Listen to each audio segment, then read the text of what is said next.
On a tous en tête les grandes épopées, les histoires de royaumes qui s'affrontent, mais aujourd'hui, on va laisser la fiction de côté. On va plonger dans l'Azuma Kagami. C'est bien plus qu'un vieux texte d'histoire. C'est une chronique japonaise absolument épique, pleine de pouvoir, de trahison, de guerre. À côté, les séries les plus intenses, c'est presque des contes de fées. C'est l'histoire de la naissance d'un nouveau monde, et elle a été écrite avec du sang. Et quand on dit Game of Thrones, c'est pas juste pour faire joli. L'Azuma Kagami, ce n'est pas un simple registre de faits. Non, c'est un récit qui déborde de drames humains à l'état pur, de complots politiques complexes et de personnages qu'on n'oublie pas. La grosse différence, elle est là. D'un côté, on a la fiction, avec ses dragons, sa magie. De l'autre, l'histoire, la vraie. Dans l'Azuma Kagami, on oublie les créatures fantastiques. On parle de samouraïs. Il n'y a pas de sort magique, mais des stratégies militaires et politiques d'une cruauté redoutable. Et surtout, les enjeux n'étaient pas imaginaires. Ils étaient bien réels pour de vraies personnes. Alors, de quoi ça parle au juste? Eh bien, cette chronique, elle documente rien de moins qu'un tremblement de terre dans l'histoire japonaise. C'est la fin d'une ère et le début d'une autre. Une ère qui va être marquée par la montée en puissance d'une toute nouvelle classe de guerriers. Pour bien se situer, tout ça se passe sur une période de 80 ans, de 1180 à 1266. C'est le moment charnière où on passe de la période Heian, qui était dominée par les aristocrates de la cour, à la période Kamakura, l'ère des guerriers. C'est un basculement complet du pouvoir. Ce qui est absolument fascinant, c'est que c'est un vrai choc des mondes. D'un côté, on a la vieille garde à Kyoto. Pensez à une cour ultra raffinée où tout n'est qu'art, poésie et pouvoir hérité de père en fils.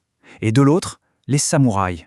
Des guerriers qui viennent des provinces, des gens pragmatiques, pour qui le pouvoir est lien de la terre qu'ils défendent et de leur courage sur le champ de bataille.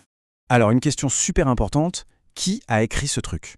Eh bien, il n'y a pas d'auteur unique. C'est une compilation officielle rédigée par les bureaucrates du nouveau gouvernement. Autrement dit, c'est l'histoire racontée par les vainqueurs, et son but, c'est de légitimer leur prise de pouvoir, surtout celle du clan Hojo. Au centre de toute cette saga, on a des personnages inoubliables. Leur destin nous montre quelque chose d'universel, comment le pouvoir peut corrompre, comment elle peut isoler, et comment il mène, bien souvent, à la tragédie.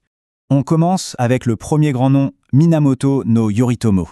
C'est un exilé qui se révolte, qui réussit à unir tous les guerriers de l'Est du Japon et qui fonde le tout premier gouvernement militaire du pays. C'était un stratège de génie, mais aussi un homme d'une froideur et d'une cruauté implacables. Et là, on arrive au cœur du drame, la grande tragédie de ce récit. Le propre frère de Yoritomo, Yoshitsune, est un héros de guerre, un génie militaire. Il remporte victoire sur victoire. Mais voilà, son talent exceptionnel fait peur à son frère, le politicien. Yoritomo y voit une menace directe pour son pouvoir. Alors il le déclare ennemi public numéro 1 et le pousse au suicide. C'est une leçon assez brutale. Parfois, être trop brillant, ça peut vous coûter la vie. Après la mort de Yoritomo, on pourrait penser que le pouvoir va à ses fils. Eh bien, pas du tout. C'est la famille de sa femme, le clan Hojo, qui prend les rênes. Ils sont là, dans l'ombre, à tirer toutes les ficelles. Ils manœuvrent, ils éliminent méthodiquement tous leurs rivaux, y compris les héritiers directs de Yoritomo, dans une purge sanglante pour s'assurer le contrôle absolu. Et l'histoire, elle atteint un point culminant, un moment de crise totale. Le nouveau gouvernement est sur le point de s'effondrer. Et c'est là qu'une femme, une figure totalement inattendue mais incroyablement charismatique, va absolument tout changer. Imaginez un peu le dilemme. L'empereur, qui à l'époque est considéré comme une divinité vivante, ordonne la destruction du gouvernement des samouraïs. Comment est-ce qu'on peut convaincre des guerriers de prendre les armes contre leur dieu? C'était un tabou absolu, c'était impensable. Et c'est là qu'une femme incroyable entre en scène, Hojo Masako. C'est la veuve de Yoritomo. C'est une mère qui a vu ses propres enfants se faire assassiner dans ses luttes de pouvoir. Elle est devenue nonne, mais en réalité, c'est elle, la véritable chef du clan des guerriers. C'est une figure d'une force absolument sidérante. Et là, devant des milliers de guerriers au bord de la panique, voilà ce qu'elle leur dit. Remarquez la subtilité. Elle ne leur parle pas de politique, ni d'idéologie, non. Elle fait appel à leur honneur, à leur dette personnelle envers son mari décédé. En gros, ce qu'elle leur dit, c'est « Tout ce que vous avez, vos terres, votre statut, vous le devez à Yoritomo. C'est maintenant qu'il faut le prouver. » C'est juste un coup de génie politique et psychologique. Mais pour vraiment piger pourquoi ils agissent comme ça, pourquoi un discours comme celui-là fonctionne, il faut plonger dans leur tête, dans leur mentalité. Ce n'est pas juste une question de pouvoir, c'est aussi une question de philosophie, de code d'honneur. Au cœur de tout ça, il y a une idée clé. Gun et Oduko. C'est un contrat en fait. Le seigneur offre la terre, la protection c'est la faveur. En retour, le vassal offre son service, il risque sa vie, c'est le service. Ils ne se battent pas pour une patrie abstraite, mais pour rembourser une dette de gratitude très très concrète envers une personne. Et puis il y a un autre truc fondamental, c'est la peur de la honte. C'est vraiment la base du code du Bushido. Pour un samouraï de cette époque, être déshonoré, c'est pire que la mort. La lâcheté, le fait de ne pas tenir sa parole, ça ne vous salit pas juste vous, ça entache l'honneur de toute votre famille, pour des générations. Et en toile de fond de tout ça, on sent une très forte influence bouddhiste.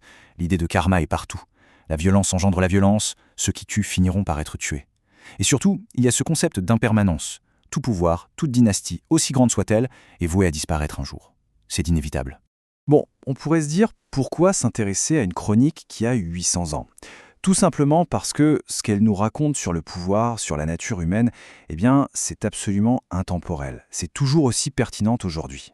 Alors, qu'est-ce qu'on retient de tout ça? D'abord, une leçon de leadership, avec Masako.